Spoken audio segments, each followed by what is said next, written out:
China has restricted overseas travel for citizens to try to contain a growing surge of Delta variant infections. It's confirmed its highest daily COVID-19 tally in months as mass testing and contact tracing are being stepped up.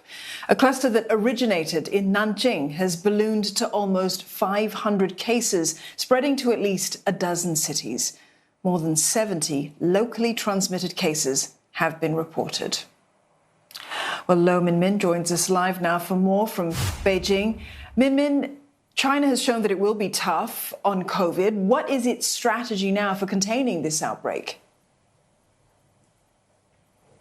Well, the government is monitoring the situation very closely, and they are revising the guidelines every day as we go along. So today, of the 70 cases, nearly half came from Yangzhou city, which is the city next to Nanjing where the first case of this outbreak was detected. And it sparked a round of panic buying. And the local government today said that prices are stable, supplies are sufficient, and they are cracking down on those raising prices. But that's not at all what we're hearing on the ground. On social media, people are up in arms over prices that are 4 times as high as normal. To give you some context, an egg that costs 15 cents is now 60 cents. And that's partly because of increase in logistics costs, a restriction in the flow of traffic and people, as well as a drop in agricultural produce, especially after the floods hit Henan province. But my sense of what the government is doing now is that they are focusing first and foremost on controlling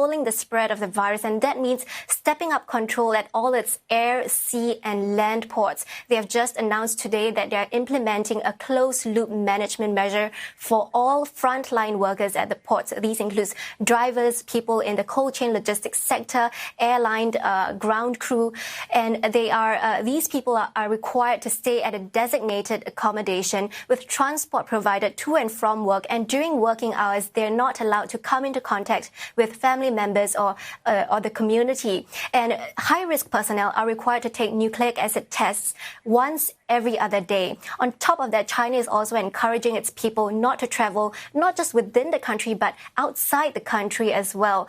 They have said that they would still approve visas for those with valid reasons, like if they're going overseas to study or to work, but otherwise they're not allowed to leave the country unnecessarily. And within the country, they've also identified 144 high-risk zones. At these areas, taxi services will be halted. And on train carriages, they've created an emergency separation zone.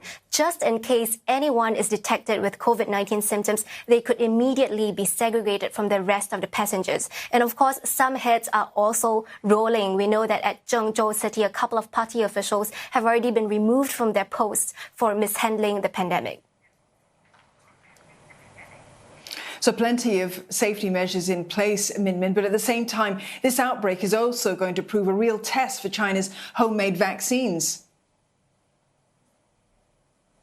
Yes, indeed. Some of those who tested positive this time have already taken 2 doses of the vaccine, which raises question about whether the vaccines actually work. Now, China has already vaccinated 1.7 billion people. That comes up to about 60% of the population, assuming everyone needs 2 doses. So that's still some way away from the 83% target for herd immunity, according to the China's leading respiratory expert, Zhong Nanshan. He said that the vaccines are effective against the Delta variant, but more people need to take the vaccine. But we also know that researchers are stepping up work on a booster shot that would better protect against the Delta variant. A state lab is already creating an inactivated vaccine seed strain of the Delta variant and is working with China's leading vaccine manufacturer to develop and hopefully roll out a booster shot at some point in the future.